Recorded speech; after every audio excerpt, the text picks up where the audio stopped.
মূক ও বধির নাবালিকাকে শ্লীলতাহানির অভিযোগে গ্রেপ্তার গণেশ শাহ নামে এক ব্যক্তি। মঙ্গলবার রাতে ঘটনাটি ঘটে শিলিগুড়ির জাবরা ভিটা এলাকায়। জানা গিয়েছে, বাড়িতে দিদার সাথে একাই থাকতো ওই মূক ও বধির নাবালিকা। তার বাবা এবং মা কাজের সূত্রে বাইরে থাকতো। সেই সুযোগ নিয়ে প্রতিবেশী এক ব্যক্তি ঘরে ঢুকে নাবালিকাকে ধর্ষণের চেষ্টা করতে গেলে বিষয়টি নজরে আসে নাবালিকার দিদার।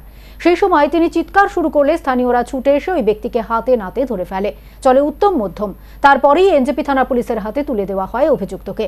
ধৃতকে বুধবার রিমান্ডের আবেদন জানিয়ে জলপাইগুড়ি আদালতে পাঠানো হয়।